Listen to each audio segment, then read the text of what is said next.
Have you ever made a decision, big or small, only to spend hours, days, or even years obsessing over whether you made the right choice? Maybe you moved to a new city and keep wondering if you could have stayed, or perhaps you walked away from a relationship and replay every detail, convinced that actually you made a mistake.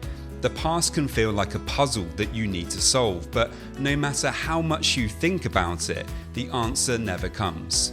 If this sounds familiar, you're not just overthinking. You might be dealing with OCD-driven regret. And today we're talking about how to break free from the endless loop that decisions from the past can get us stuck in. So why does OCD make regret worse? Well, the brain really craves certainty, but past decisions can't be undone. Certainly, when I first moved to Barcelona, I was enjoying myself. I was having a good time. But I wasn't sure about what I wanted to do. After a few years of being there, I felt like perhaps I needed to kind of have a change and move to the beach. And so I kind of moved away from the city and changed my life. And then I met my now fiance and we had children together. And now we live just outside the city in the suburbs. But there's a part of me that always thinks about, well, what would have happened if actually I stayed in Barcelona? What would have my life have been like? Could I have perhaps had a different kind of relationship? What would that have been like? What if I stayed with this particular person and had a relationship with them? Or a family with them. Now, of course, this isn't very nice. I'm very happy with my family and my situation. This isn't something that I want to be spending a lot of time thinking about.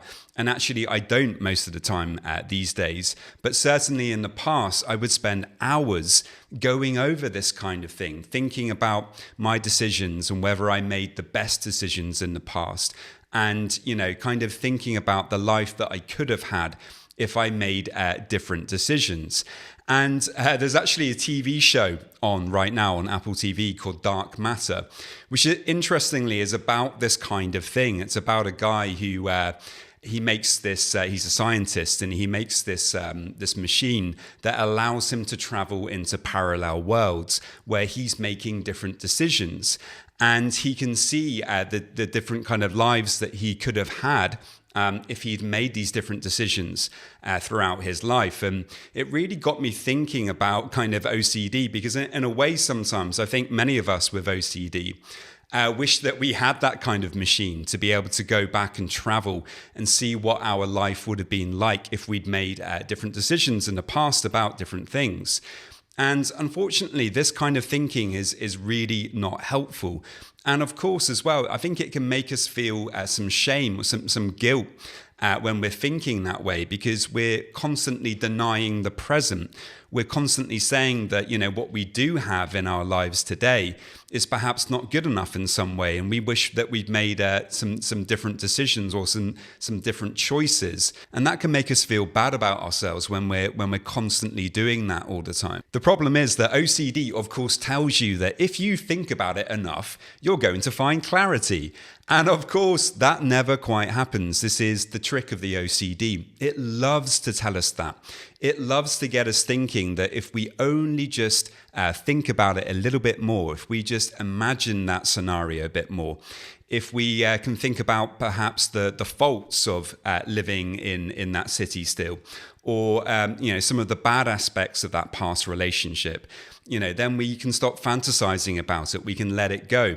And so, really what we're doing is we're playing that certainty game. We're kind of digging up the past. We're trying to make sure that we've made the right decision. Or sometimes we're just going into it, and it can almost feel like we're trying to kind of create something for ourselves to focus on, to ruminate on. I think at times OCD can be quite addictive.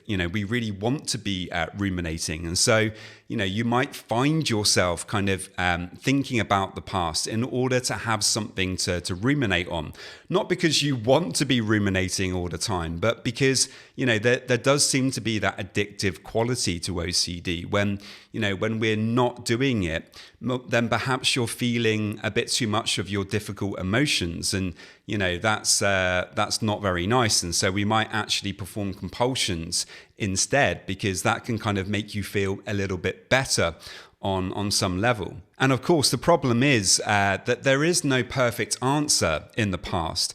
There is no perfect decision that you can make. So all you're going to do is you're going to go round in circles, trying to figure it all out, trying to have more certainty about it.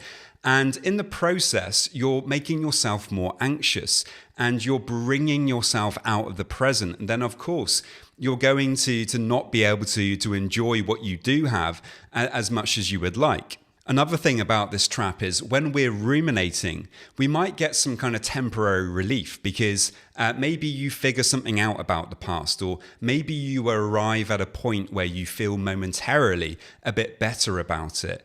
But because, you've had to kind of perform a compulsion in order to get to that place, at some point, the doubt is going to creep back in again. You're going to think about another angle from that situation, or something else is going to pop up about it.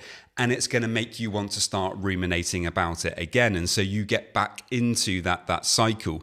And it's never ending. Potentially, we can just go round and round in that the entire day, unless we realize that actually we're the boss. We do get to choose whether we stay in that cycle or not. So what are the compulsions that people typically perform with this? Well, the first is mentally reviewing, and that is going over the same old scenario again and again in order to try to have more certainty about it. Another is asking for reassurance. So you might ask your friends or your family what they think about the choice. And then there's comparing alternate realities, actually imagining how life could have been if you did make that different choice. And of course, there's also then Googling and researching. Maybe you'll look up stories of people who made similar choices, hoping to find some kind of validation. The truth is, of course, that none of these compulsions actually help. They only keep you locked in the cycle. So how do you break free from this? Well, tip 1 is to remember that there is no perfect choice. I think this is something that really helped me a lot. When I was kind of going over these past scenarios all the time, I think on some level, I believed that there was some kind of perfect choice out there to be made. And perfectionism, or maladaptive perfectionism, is really often at the heart of OCD. When you realize that actually there isn't any perfect decision, and that, in the past, you were making a decision based on the information that you had at the time. It's all very well kind of retroactively going back and looking at your decision. Because now you have more information, you have a different perspective. Maybe you would make a different decision now if you made that decision. But that isn't a helpful way to think about it. The reality is that you were a different person at that time, and you made a decision based on the information that you had in that moment. And that was the decision that you made. So really kind of going over it and thinking, I should have made a more perfect or a better decision, is just a kind of form of torture. It's not fair to you. If we're going to practice self-compassion, then the most important thing is to realize that you were doing your best in the past, and you made a decision, and it's okay if it wasn't perfect. And who's to say it wasn't perfect? And in fact, maybe it was the right decision in that moment, based on the information that you had in your hands at that time. Tip 2 then is to let go of looking for certainty about that decision. And, a big part of the reason for why people get caught up with this idea of looking for perfection about their past decisions is because they're looking for certainty. And I think a big thing that helped me was to realize that actually, I didn't make perfect decisions in the past. That I was doing the best I could, but, there's no such thing as a perfect decision. And when you let yourself off the hook like that, when you say, I'm not going to look for certainty about this anymore, because what's the point?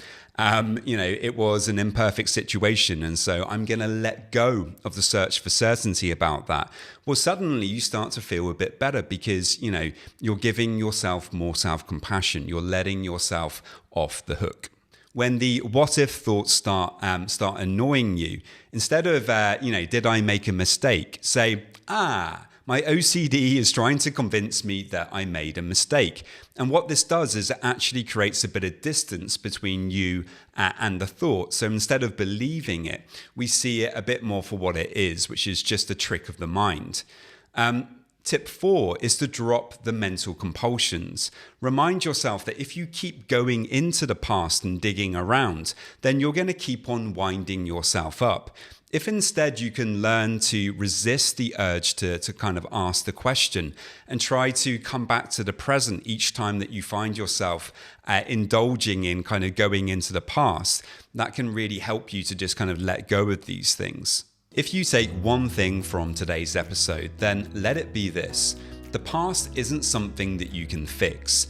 It's only something that you can actually make peace with. Obsessing over past choices is OCD's way of tricking you into believing that certainty about the past is possible.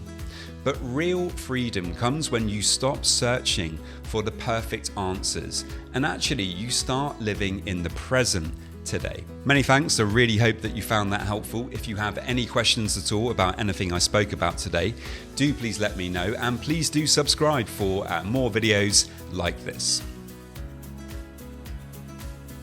This video is for educational purposes only and is not a substitute for professional mental health advice, diagnosis, or treatment.